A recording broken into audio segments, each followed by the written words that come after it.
All right. Injuries for the game. Mitch Wisnowski will be out. Kevin Givens out. Charvarius Ward out.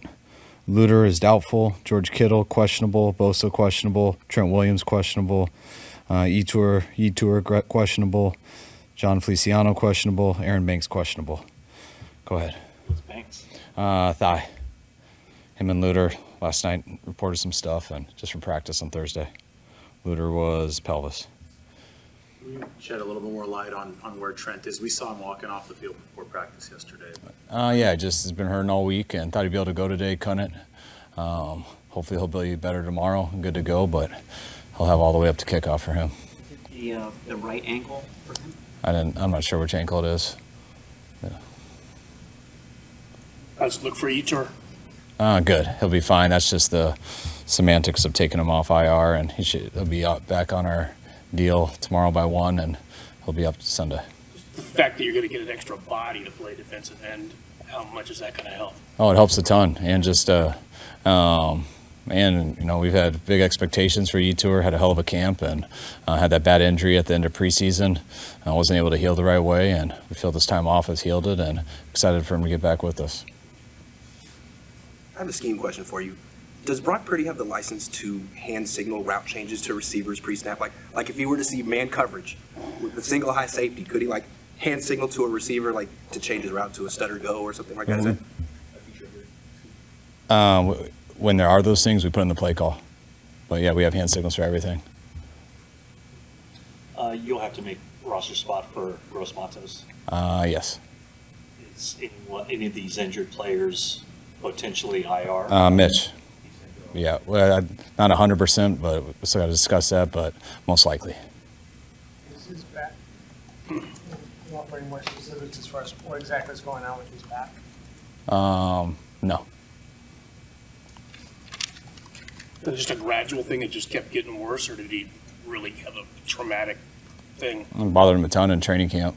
Then we rested him a ton, got better, but it's been acting back up again, and now we're back to where we were in training camp. When you have a cerebral quarterback like Brock who's been in your system for a few years, do you put more and more on his play pre-snap, or do you adjust your philosophy? Have I not answered the questions that are already written that your article's already written on? Am I not giving you the right quotes? No. I was wondering, it seems like he's unique. I mean, he's quite smart and he's been here for a while, and I was wondering, does he earn more freedom or I don't know? I don't think you understand. It's not about earning more. We put as much on Brock with double play calls, triple play calls as anyone. But just because you don't see someone do a hand signal or something, that not as many teams do that. They used to do it a long time ago, but that's not really what it's like. But it's just semantics of how you get to it. But there's not many offenses in this league that don't give a quarterback a few options. I don't know if you have time to think about this much at all, but with Pearsall, just how far he's come from what happened to already being, a pretty heavy contributor and playing a lot of snaps. So just what has it been like to observe that? I'm sure you probably haven't seen anything like that in your career. What has that been like?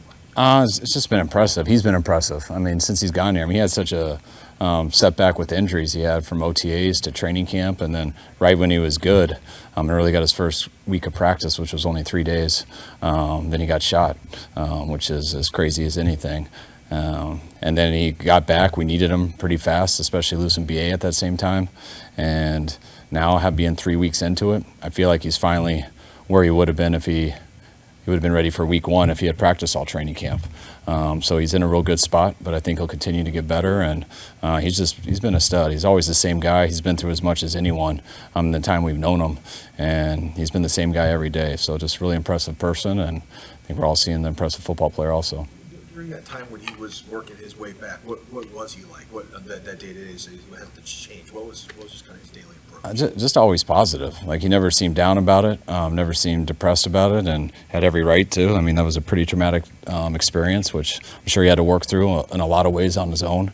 But just he's a very likable guy. Every part of our team, the wideouts to the defense, to every type of person. I mean, he's a very positive, upbeat guy, and the stuff he went through didn't change him at all, which is as impressive as anything. Talked the other day about Bosa and the way he closed that game, and then he told us this week that was one of the hardest games he'd ever had to get through. And terms of injury. Did he have a real light week this week because of that? Yeah, real light week. I think it acted up on him more through the game than he thought it would, and I think it was really bothering him as the game went for all 4 quarters, and for him to tough it out and finish it. He almost made that unbelievable play on 4th down, then Baker made an even more unbelievable play, but then later in that drive, he had some big ones, had a huge stop. I believe it was 2nd and goal on a run play where he came back under and just battled through, and hopefully with the rest, I'll feel a little better this week. You have somewhat jokingly noted George Kittle's transformation from his rookie year as far as more Hollywood. But, in terms of his drive and work ethic and toughness, has anything changed? No, not at all. I used to joke because his first year, you just didn't hear him talk much, and his socks were as boring as could be. He had no wristbands, less tattoos, shorter hair. Just seemed like a normal guy who was a hell of a football player. And then I think his personality came out a lot more, which I'm sure anybody who knows him would say that personality's always been there. But sometimes I think he's a typical football player who comes in and is quiet and just does his job. And if I ever asked George, I used to call George all the time in his rookie year and ask him how his ankle was feeling or something like that, and I couldn't even have a conversation with him. Be like, "Yes, sir, it's perfect. I'm fine. No, I don't feel anything." And then I would watch him limp out of my office. So he was just very how people say you're supposed to be to a coach. And I think as he got a little more comfortable, you saw his personality. But that's why I don't mean any negative by Hollywood. I don't think I say the word Hollywood. That's you guys throwing stuff in there and tricking me. But no, he's just more social and outgoing. But George he's been raised that way. He's all about work ethic. He's a psycho in terms of his preparation, how consistent he is, and that hasn't changed a bit. And that's why he's had an unbelievable career and still has a lot more in front of him. After the, go ahead. Bosa and Warner mentioned recently, he kind of sets the standard as far as playing hurt, which is, says a lot when it comes to those guys, I guess. I don't know, where does, I don't know if you're going to rank that, but just his ability to gut through that, is it fairly unique? Yes. It's hard to be a great football player if you're not like that. You always want to protect. You never want someone to gut through something that's going to jeopardize them for the rest of the year. But there's a lot of pain that people got to deal with, and George is unbelievable with it. You just watch some of the pain he can be in during the week and the way he can get to by Sunday where you don't think he'll be able to get there, and he does. He can handle a lot in that aspect, and it's been extremely impressive when you have your better players act that way. It's one of the best ways of leadership you can show. After the Buccaneers game, Brock acknowledged that he was out of rhythm early on and that he had to remind himself to rip it and just, let go of the ball. He said similar things, at various points this season. Are you seeing that it's not coming out as automatically as it did in years past, and that he's had to sort of remind himself just to play instinctively? I don't think so. I think it's tough when the guy gets up there, you miss a couple throws, and then everyone asks why. And you got to give some answer.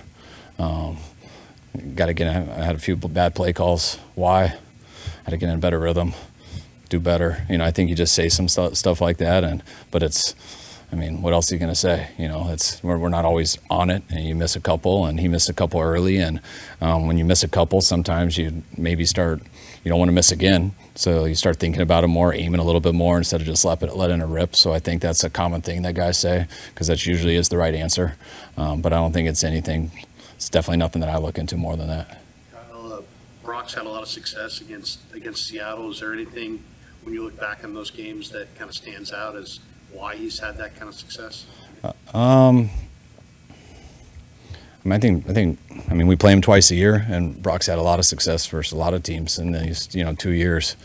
I don't think he lost anyone in our division until this year, which, and this year he's lost 2 of them, but we beat Seattle earlier, so he's undefeated versus them. Brock's had in his 7 games his rookie year, I think. He didn't lose a game, and his numbers were unbelievable. And his last year, playing the whole year, he lost 4 games and none in the division, and that's some real impressive stats. And he's been doing a good job this year. So I don't think it's any coincidence of Seattle. I just think Brock's been playing at a pretty high level. The Seahawks announced that their center, Connor Williams, retired. Can you speak on, I guess, the importance of consistency and having somebody reliable there week after week like you have with Jake? It's huge. I mean, it's huge at center. It's huge at every position. The O-line, it's so big because, him and the quarterback are the only two guys who touch the ball every play.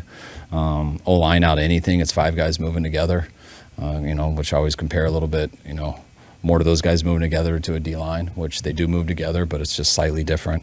But all positions are like that. But when you miss a center, it's always hard for the quarterback, and then it's hard for the rest of the line because they make so many calls. I mean, they're the second quarterback out there. So it all depends on your backup, though, and how comfortable you are with them. I don't know, you said this, but I tuned out for a couple seconds. Does he need any kind of procedure on his back? I don't think so. He did. He had it. It was Monday or Tuesday. It seems like you guys have discovered a pretty significant player in Evan Anderson, and Chris was saying to Matt that it was pretty intense negotiation as an undrafted to get him over Seattle and some other teams.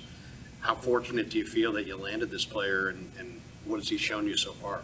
I mean, like I think I said earlier in the week, but you hope you don't need those guys right away because they're going to be players, but you just want to be able to develop them and make sure that you take the time to get them ready. I mean, it was tough to put him on practice squad because we knew he had a chance to be a player, but then you got to cut a guy who's ready to go. So those are like the risk reward, the gambles you got to take. And fortunately, no one stole him from us, so we kept him there. Had a couple injuries, got him up, and then he played so well. We knew if we didn't bring him up, people were going to notice. So we signed him to our roster, and he's proven us right in that way. He's only gotten better since that, which means whatever you flash, people can always flash stuff and not end up being that. But he flashed enough to get noticed, which got him on the roster, and he's only gotten better since then. So that stuff's huge for us. That's how you overcome injuries. I mean, you can get lucky. I think we have been pretty lucky the last couple of years. Haven't been as lucky this year. It's a little bit more of a normal year, and when that's the case, I mean, you better have a very good plan at the end of the draft. You better sign good free agents and give them every chance to make your team, and hopefully have a good practice squad. All right, guys. Thank you, All right, thanks, guys.